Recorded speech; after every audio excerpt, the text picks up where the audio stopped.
let's move on to a game that I think is more juicy, more of a delicacy. Leviatán crushing the out of Cloud9. Finally, vindication, justification for this Leviatán squad. Yes. The talent difference in this game was astonishing to watch.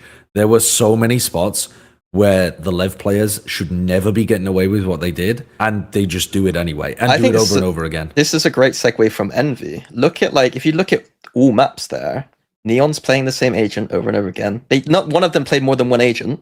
That's a good start. They are playing literally the most aggressive 3 agents that you can who are good right now in Neon, Phoenix, and Chamber. Like, isn't this just what Envy's template should be? Is just watching LEV right now and being like, let's try and do that. We're probably not as good as them realistically, but this is a pretty good way to play the game right now. Yeah, I agree. Yeah. But in terms of what was going on in this game, they made Cloud9 look like I mean, Rex. I was watching it, and then I got to points where like they lost like a 4v2, and then there was like what was it I wrote down? Like there was like a 4v2 and like a 5v3 anti-bonus post plant, and I was like, you can't yeah. My analysis stops there really, where I'm like, well, if you're losing those rounds, then no wonder why you're struggling in these other rounds, because it's mostly going to be probably mechanical on some level. Yeah. The pro was strange though. They started defense pro and they kept stacking B over and over again, and there was like they kept LEV weren't going B in the moments that C9 were stacking it, and so I thought there was a weird read thing going on too, where I didn't quite understand subs too. But generally, Valorant's won or lost mostly by shooting people in the head right now, so that's a bit of a problem. There was a lot of shooting people in the head going on. Yeah. This one was a 2v. I guess, is it technically a 2v5? This is the 2. Yeah, this is one of them. Like they shouldn't be winning this round. No, there's no way that they should be winning spots like this, and yet they are. I mean, they're ISOing players in some situations. Like Zeppa dies here in a spot where he's pushed up real heavy and not playing his life, not playing the advantage. But there's also just like astonishing moments where LEV absolutely outskill Cloud9.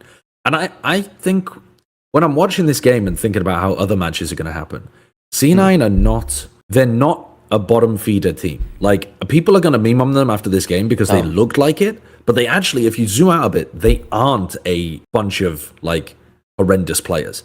So if LEV are doing this to C9, there are a lot of other teams that they are going to be doing this to. Not everyone, I'm sure, but there's going to be a bunch of teams that they can just run over, and it actually doesn't matter like too much how they're playing as long as they're making plays. I think for everybody, the theories that we had at the beginning before we got the chance to see C9 and LEV is what's showing right now.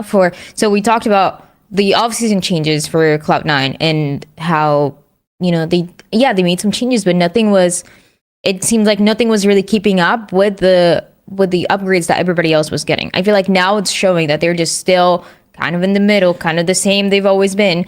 And they're always, if nothing changes, they're going to continue to lose to teams like LEV. And on the other side for LEV, we talked about how they have pretty much 4 people that can play duelist. And this time around, they had more time. They were able to play way faster than they were doing during kickoff. Yeah. And really figure out how they wanted to play. I feel like Sato at the beginning was really struggling kickoff. Now he was running it down the Phoenix. They also started having Spike play the Neon that he didn't really play before. He was just playing in challenges, and he was amazing. Yeah, you have so much flexibility with the team, especially with a team that wants to play aggressive. So that's kind of what we expected from LEV, and they're showing it. And also, this is also what we expected from Cloud9. I put for LEV, it's like I wrote, like it felt like Nongshim levels of aggression, but with more structure. Like you still have that owner structure in there, I feel like, but they've kind of just sending it more, which is kind of what owner's been criticized for in the past. I feel like it was a bit slow, methodical, defaulty style. Yeah. On C9's side, I agree with you completely, and I was kind of gonna tag on with that. It's like, could they? Imi's gonna hate me for saying it, but like, I think that as soon as Demon 1 played as well as what he did with them, I would have been like, we need to just keep him. Have Oxy and Demon 1 on Chamber, like Chamber every map, and then Oxy just running it down on Neons or something. I would take that risk immediately if I was I mean, it's easy for me to say because I'm not in that position, but like, it feels like a little bit safe with the roster construction. Definitely.